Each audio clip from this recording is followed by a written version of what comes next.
My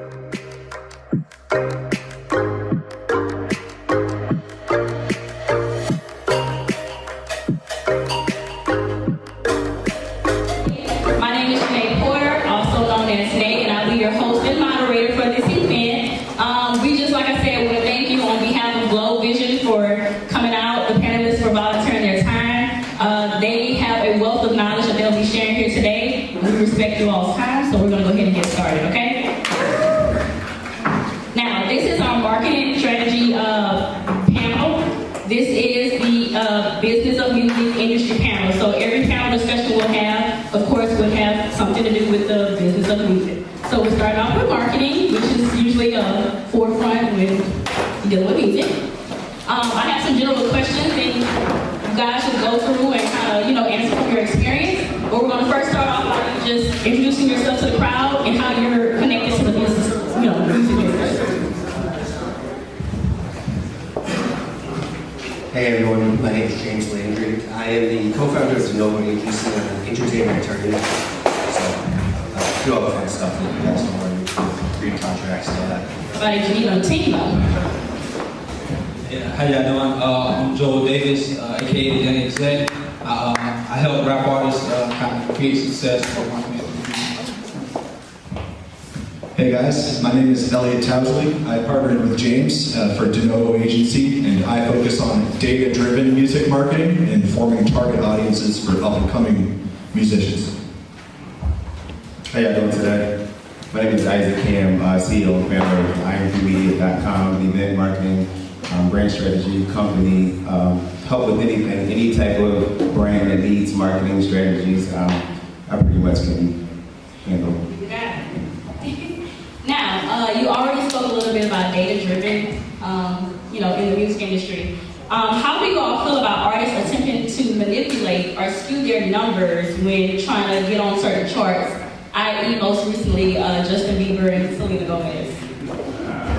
Well, I would say there are two different ways. Like, you can kind of organically try to skew the numbers, or you can use like fake accounts and bots and things that just will not benefit you in any way. And also, using accounts and services like that, Spotify will actually take you right off. And if you're not on the biggest streaming platform in the world, then good luck to your music business. But I think, if anything, it's really all a marketing tactic, regardless of how it actually impacts the charts, because here we are talking about Justin Bieber and if it worked or not. So I would say it did work. I don't know, I just think going around the days where you put out music and your audience makes that determination for you whether you chart or not because we enjoy it. So in that aspect, do you think it's a little kind of funky that they're doing things of that nature? I think if you don't get the music in front of them to begin with, it's never going to happen. Nothing's ever going to take off, and it's all about repetition and being recognized in something. The underlying beat tells you a lot about the song, but if no one's listening to that song, it doesn't matter. Anybody else? All right, I have a lot of questions for you. Next one, how has social media impacted the music industry financially? More on the area, do you feel like record labels are, taking money that they might have spent years ago doing X, Y, Z? At the end of the day, social media is, in a sense, free. Do you all think they're kind of shifting dollars and basically the financial impact social media has had on marketing and music? As far as scaling down the money, I think with social media, from the standpoint of so many opportunities to make money, people are taking the initiative to create their own stream of income. So the label's looking at it like, if you can post and you get so many followers and that 10% or 15% of buying that or tapping on that link, they're winning. So the labels are probably like, hey, we don't have to pay you so much because you have so many millions of followers and you're making your own money on top of what we're providing for you. So I think social media is helping in many platforms to save money and also to make money. You got people like Candy, she's continuously creating new content, and then it's like she's doing something else. So she already has you hooked on a sex toy, but then she comes and talks about something else, and it's like, oh, we're already tied into her email blast. As long as you're doing is flipping the title and sending it to you, and you're like, I didn't know that. So with social media, you're able to just really create your own money and not really have to report it to whoever because it's under your LLC, it's under your whatever you want to tag with the IRS. So I think social media is a win for a lot of for various reasons if done right. So I think even from like an independent standpoint, the independent artist, social media kind of levels the playing field. If you can tap into certain audiences or get in front of certain people pages or something like that, it's much faster to reach your fans rather than traditional spending hundreds of thousands on radio to get the same impact. You can create a dance video on challenge and go viral on TikTok and reach the same amount of success. Now, I was hearing, like I said, I don't know, y'all are industry experts on this, but I heard, like I was saying, with the marketing dollars that, these industries have, they're taking that money and putting it into a challenge. You know what I'm saying? You would think it's an organic person just coming up with this dance, but a record label has put money behind this particular person, and we thinking it's organic, but they were paid to do that. So maybe that's the shift financially where they're putting their marketing dollars where social media comes into play. And the shift financially doesn't even have to be a big dollar. It's like, I think it was Nike, and if you buy the sneaker and then tag, you can make money off of so many people. So big companies can find everyday people that just want to be recognized by a major brand. So you see people on social media, they'll post, you'll have that outfit on, that can be Zara, that can be Gucci, it can be whatever. Because they put a big sell on my shirt yesterday. Okay, I'm sorry. I'm not gonna pay for Zara. We need to tag Zara, maybe we'll all get a check. But you see how you do that. So Zara don't need to put money into nobody because we're doing it. We're not getting paid for it. Unless they decide to have a marketing social media thing where they grab you because you got so many. That's like you got your Fashion Nova and all that stuff. I know artists that keep on tagging New York Company and now they're getting sponsored by that. So it's kind of like the bigger companies know that we're stuck on our phones, so you're going to do the job. So money is being saved. There's more parties that we're not invited to, that they're putting money into, that we're working for free. So we have to figure out how to not work for free.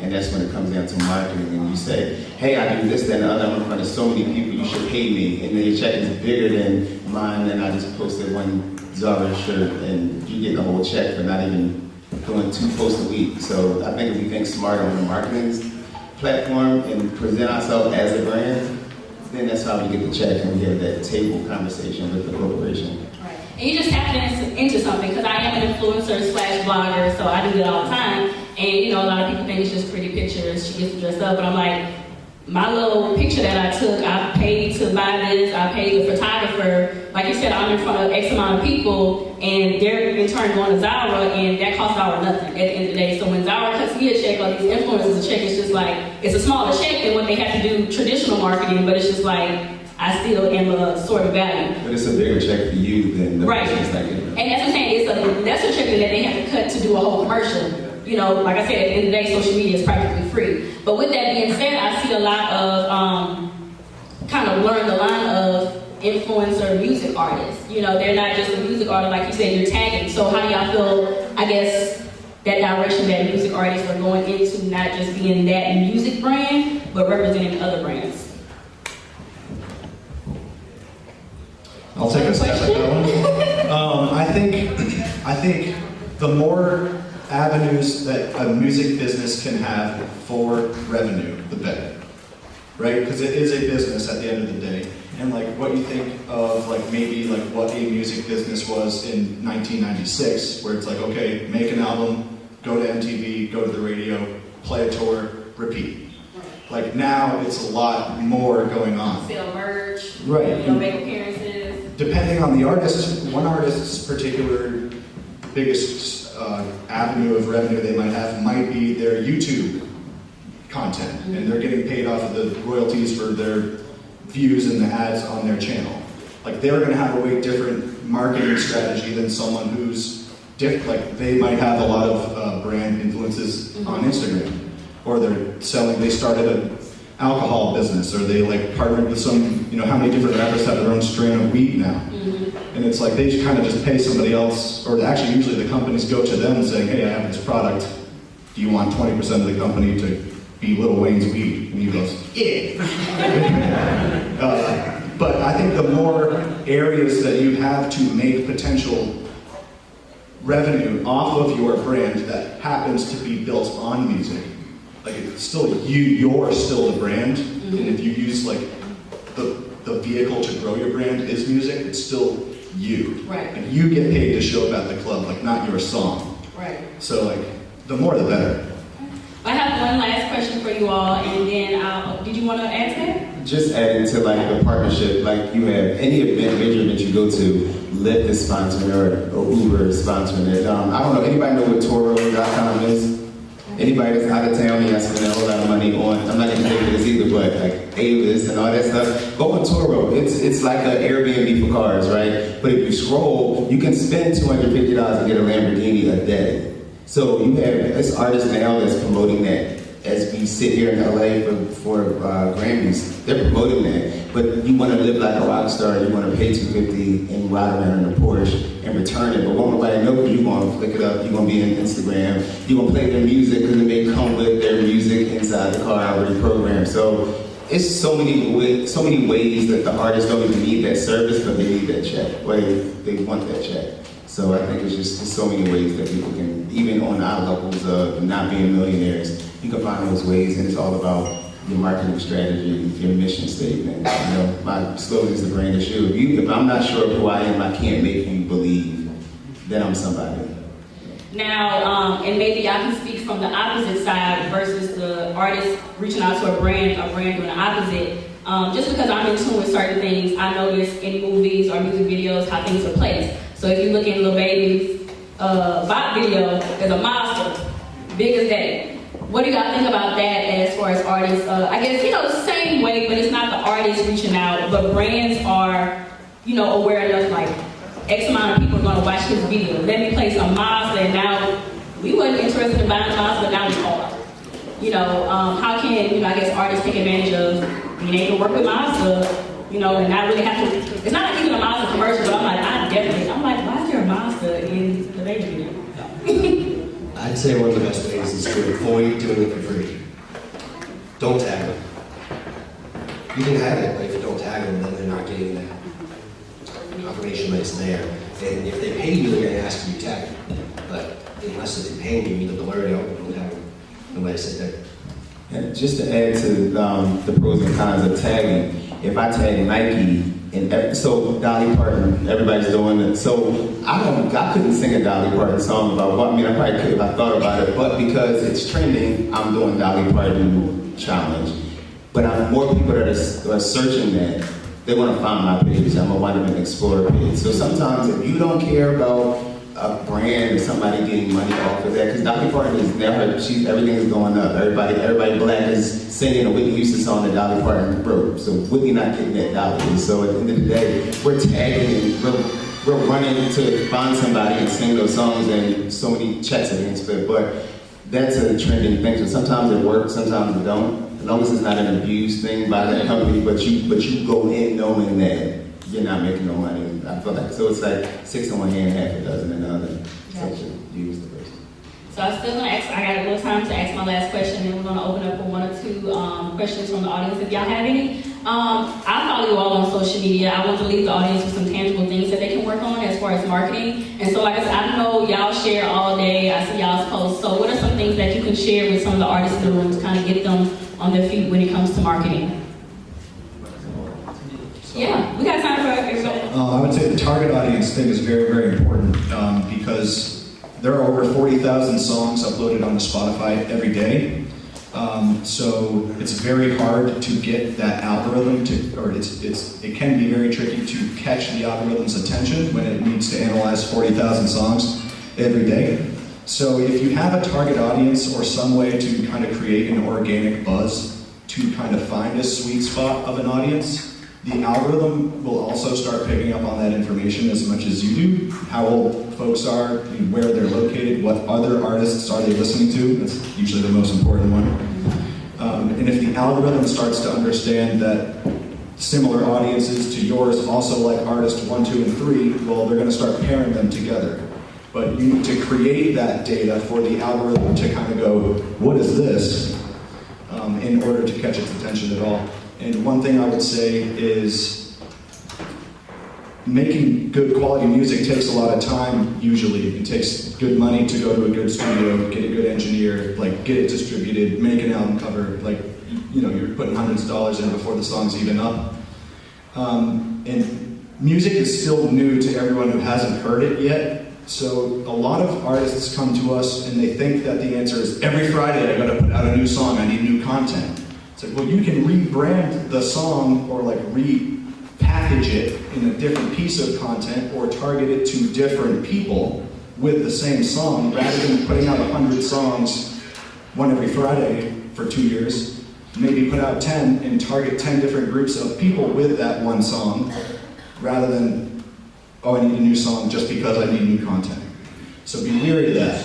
So we're working smarter, not Yeah, harder. work smarter, not harder. So if everybody grabs one of these cards before they leave, on here it says the brand is you, live by it, be about it, and stand by it. That's my mantra, that's what I live with every day. So I feel like this, if you stay consistent as your brand, if you're a rapper, if you're an influencer, social media influencer, you create those hashtags, you create that content that is consistent with day one of you either rebranding yourself or just being that brand. And it's okay to rebrand. So everybody in this room may think that they're doing something correct and not getting the results, but you can, when you leave out of here after hearing the panels, think about your brand. Do a SWOT analysis. Anybody know what a SWOT analysis is? Strength, weakness, opportunity, and threats. If you're friends with people, y'all sit around the table and just throw stuff in those boxes and realize, because I'm a talkative person, but you can also be too talkative to tuck your way out of a check, tuck your way into a check, be weak in talking, period. So talking can be in all 4 boxes, and you have to work on those in all 4 different situations. So don't be scared to just do a SWOT analysis on yourself. When you on your way back home on the plane, just do it and figure out when you get home, like, damn, okay, 4 of these things are in the same box, and how do you fix those? And they may not be bad, it just may be something that you may not need to do at that specific time in that interaction with your the person, the client, or whoever. But the brand is you. Stick by your brand. Think about your brand. Rebrand if you need to. And Google too. Like, Google some of this stuff. Just Google and read some YouTube. Like, listen to YouTube. YouTube University is my best friend. Yeah, just learn first and learn what you're going into before you pay somebody too. Like, don't just throw money at stuff. Understand what that person does for you, for your brand, and what they've done in the past. So. I'll add on real quick. So people are too focused on social media, and there's no return on investment. If you're going onto Instagram to get your follower count up, you will never make it in music.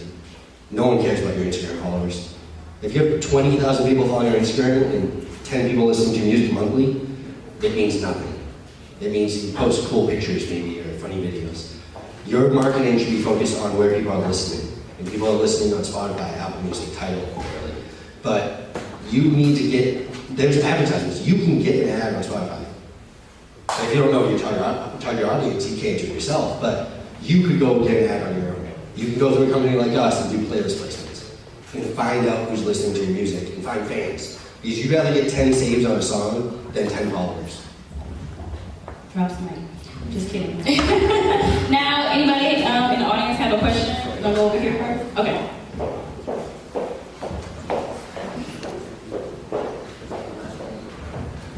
Thank you. Benjamin Carlton, you kind of answered my question a little bit, but I would like others to dive in. The conversation was very social media heavy focused, and going on the traditional ways of being known or becoming big, but too much emphasis is placed on social media. I don't know if you remember when Instagram went down, all the influencers were going crazy because they weren't making money because that was their only source of money. What are some traditional ways that are still working to get exposure, to get your music heard, to get numbers up, that are outside of social media? So if social media went away today, how are you still being able to continue your brand and continue your motion as an artist?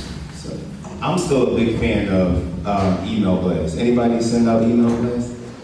I mean, because from the AOL days, how do we get? So if you think I'm 38, so I'm not extremely old, but I understand.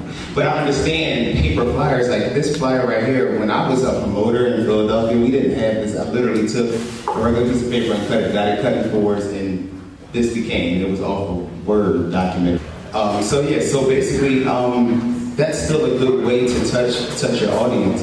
Also, too, collecting emails while you're out and about when you're having these shows. Set up your laptop, get some friends and sit at a table and collect that data. Because yes, if social media goes down, if it goes away, you would never make no money. The people that are really, and that's when we talk about multiple streams of income, like figure out how you're still getting paid checks, and then doing your business right, where you get 6 months in advance, 6 months in advance, a year in advance, and not just weekly stuff. Like learn how to advance your money and not just handle this every day, and you're just hoping that they got the money next week. Get that full 6 month worth amount of money. But I think just emails and touching the people and taking photos and keeping in touch with them, phone numbers, text. You got the text options to do stuff like that. So I think that's still an organic way to kind of do more shows or do more pop-ups and be places, show up and boutique or whatever, you're an influencer here and you're in the people's faces. And I think that's still an organic way that we can still touch the people and get real followers and lovers of what you're doing. Yeah, and actually, I think one way you can grow your business is by having leverage and metrics. Meaning, like, okay, say, like, are you an artist?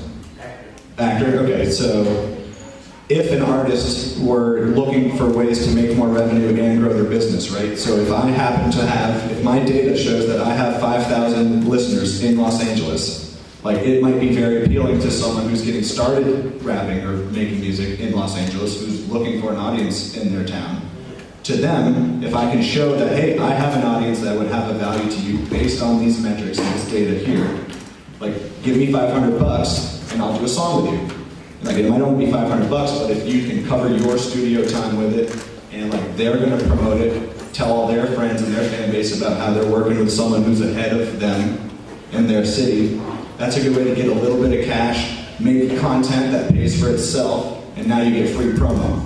And if then you have a case study with the artist you did a song with. Yep, this guy, his first song did 1,000 hits, he did one with me, and now he's got 25,000. So now you can use that as like a case study to try to appeal to artist number 2 to do a song with you for $1,000. So you can do things like that, but it all starts with having the metrics to show that you are of value.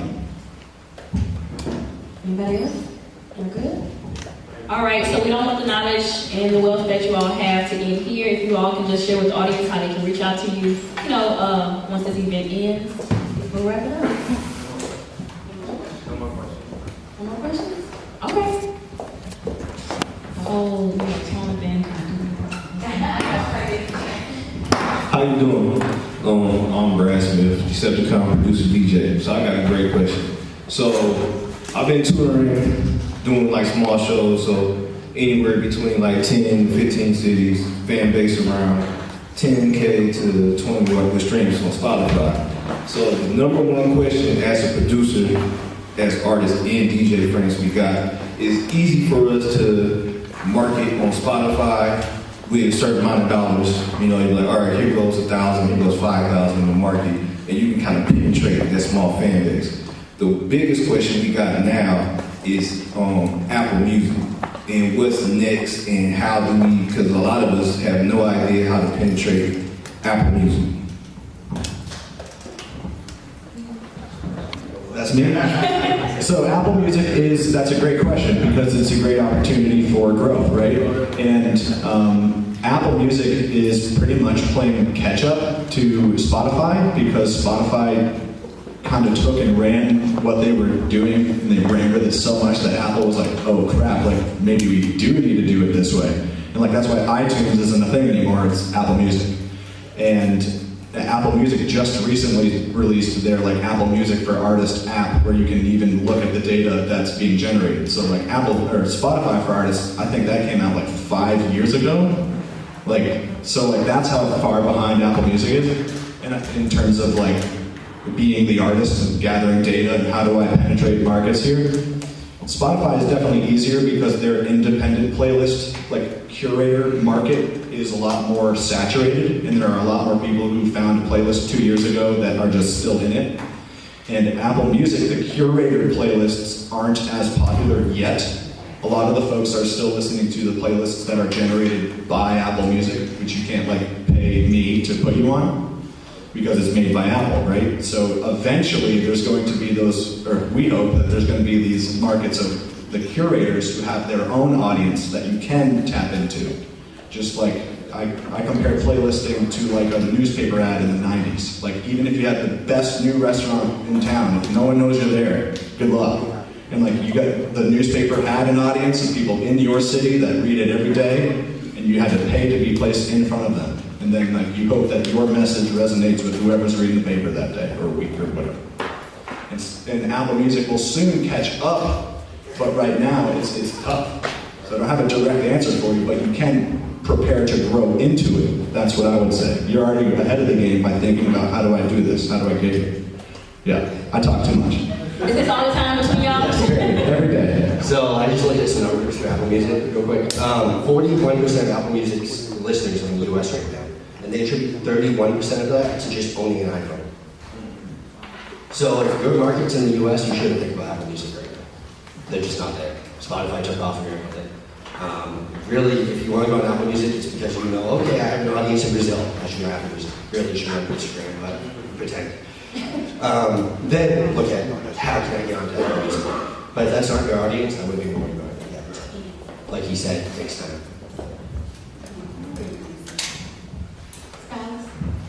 We got one more question, and then this will be the last one for us to wrap up and get ready for football. Last question? Yes, right here. Multitasking. Excuse me. Thank you. My name is Tegas. I just want to say I'm from Canada. This is my first time in Cali. It's very warm. I love it. Appreciate you guys being here. He had a very good. I'm actually just trying to follow up on his question. What you guys on Apple Music? My question is, whatever you guys can say with Tidal, because there's been an issue where my music. I don't think I've been paid by Tidal, for even if I get paid, I'll probably get paid like $2, but. You know, I'm just trying to see, like, because it's even harder to go on Tidal because we have no access. Tidal and like Amazon Music, no access to stats. We don't know what goes on behind the scenes. And obviously there's a pocket of people that use those preferentially. Obviously it's not the same as Spotify Music, but just as artists, be good to know, so my bad, that's my time, all right, cool.